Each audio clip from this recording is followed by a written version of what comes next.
Do you want to make a video that helps grow and skyrocket your fan base, but maybe not want to empty your wallet to do it? Do you want to start making a video that's going to get you noticed and get you booked at better and bigger gigs without having the great resources that everybody else has? You're just getting your start and find a way to make that happen. Well, today we've got 5 great tips to help you get started with little to no resources or all the resources in the world. So let's have a think about that.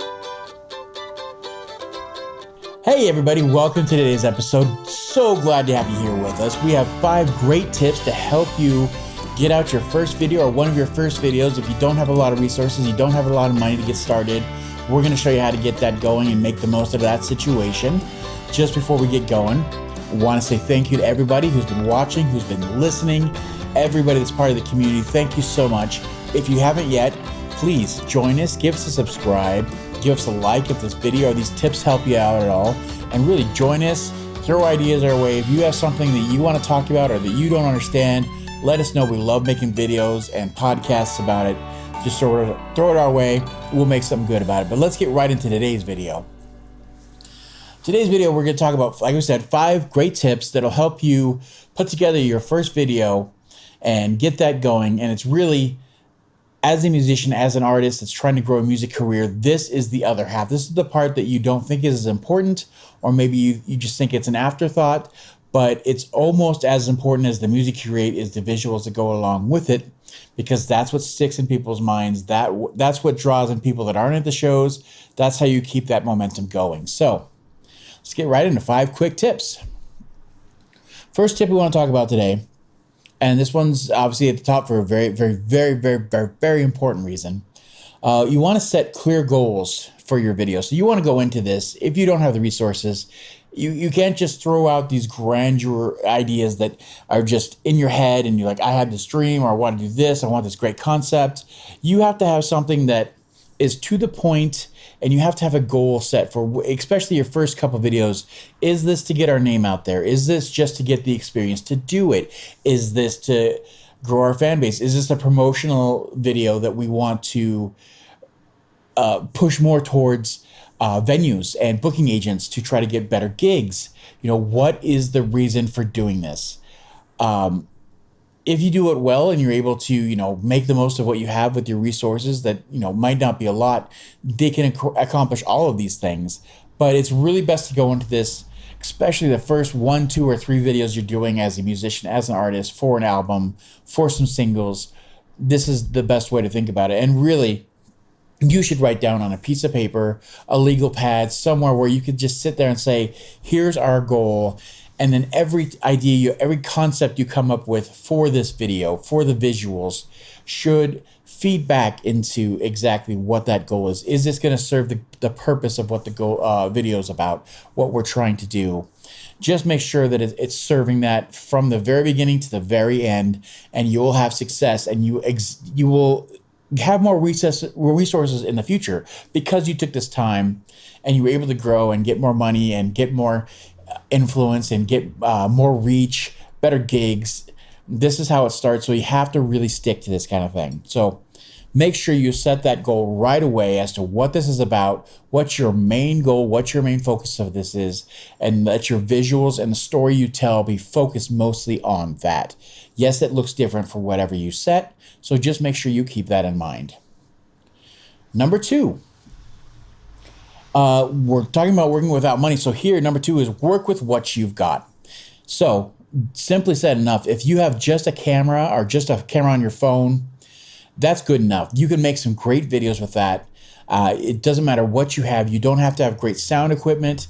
You should have a great single, either that you did yourself or that you went to a studio and got that. But you can easily make those match up using certain techniques. Use your great audio, and it doesn't matter what kind of audio you're getting from either your phone or whatever. You have a cheap camera, whatever it is you have. Everything now everybody has great access to top-notch videos just because of the cameras that come on our phones.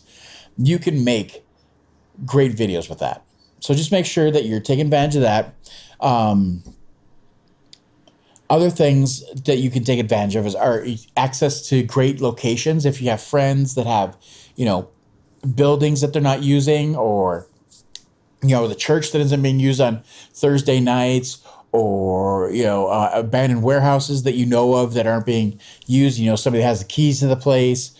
Great outdoor places, barns, um, great open spaces that aren't being used. Utilize what you can take advantage of, and just make sure you're using whatever you can, and make the best video possible that you have that. I mean, us here, where we're at in the Northwest, we have this amazing, 6 months out of the year, the most beautiful landscape. You can just take advantage. You go anywhere, you've got a great setting for a video, and then if you want to snow a video, then you get the other 6 months.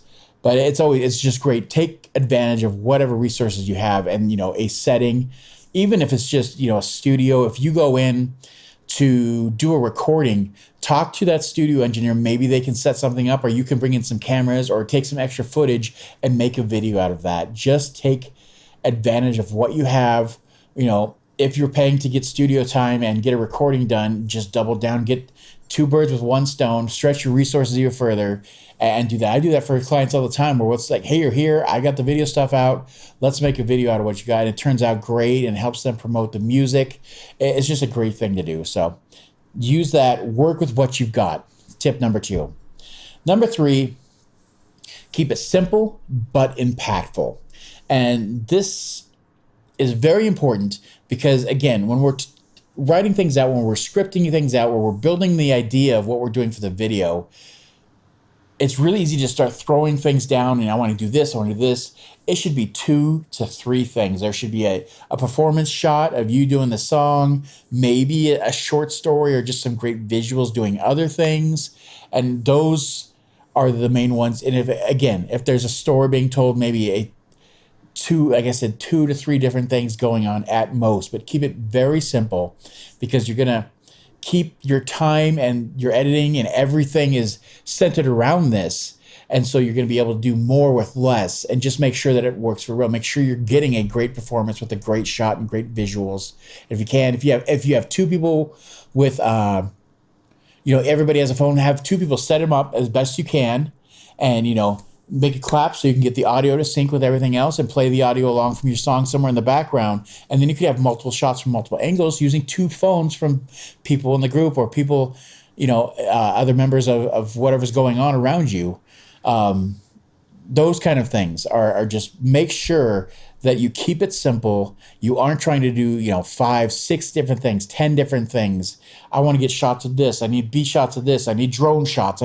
No, just keep it super simple. 2 to 3 simple ideas. The visuals will stretch and do the job they need to do if you let them. So just keep it simple. That's number 3. Number 4, this is where you really get the bang for your buck. And this is, make editing your superpower. And if you haven't done any video editing before, that's fine. But this is where you're going to invest the most time and the most of what you have to learn how to do this, to watch YouTube videos, to read tutorials, to go through everything and figure out how to do this. And, you can use free software. There's so much out there. I'm trying to think of what I use. VSDC is, if you look that up, type that in, that's just a free. I started out with that, and then I bought like $20 subscription for the year, and that gives you full access to everything. It's a long learning curve that you have to, really dig into it and learn how to do it. But now I can edit anything very quickly using that. You could pay for Adobe, but we're trying to save money here. There's so many great free options for, iMovie. If you have to, you can do it. But there's just so many great examples of cheap, free options to do that. But VSDC is one of the best ones I could say, especially if you pay that $20.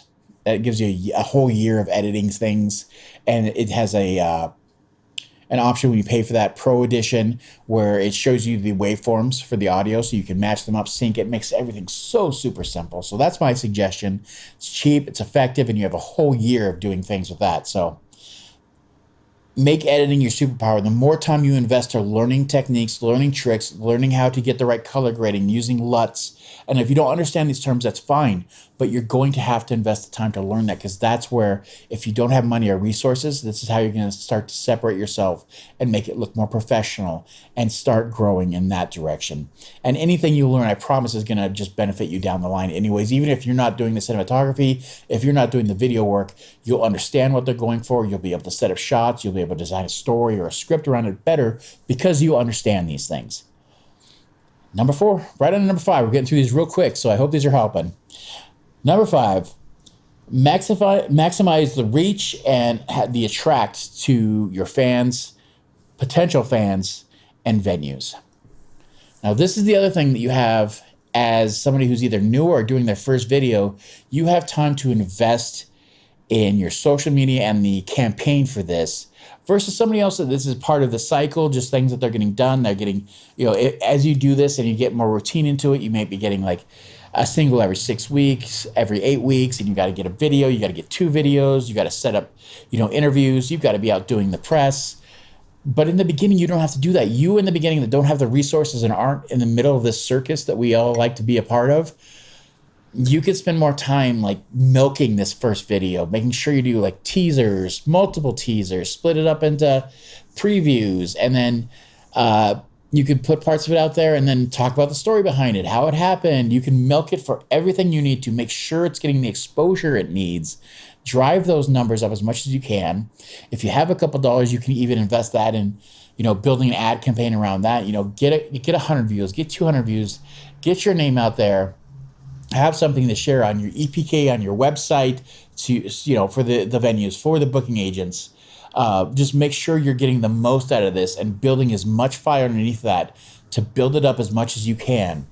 And this is where you invest that time just to really, I know it sucks and it's not fun, but you got to learn to self-promote. You got to learn to toot your own horn. And this is the time to do it. Make sure you're taking advantage of that. So 5 quick, easy tips. If you are just starting out and getting your first video, your first couple videos, if you stick to these, you won't have to spend a big budget, but you can still get the ball rolling and start growing your fan base, drawing people in, getting some promotional materials to, again, get you good gigs, get you better gigs, and just get your name out there. And maybe even start getting reasons where people see you doing this work, they'll want to collaborate with you and help you, again, get it to a bigger audience, to a bigger fan base, to people that would never have heard your music in the first place. So this is how you do it. I hope that really helped. If it did, please give us a like. If you haven't yet, give us a subscribe. All those things really help. And then we'll see you guys on the next video. Bye.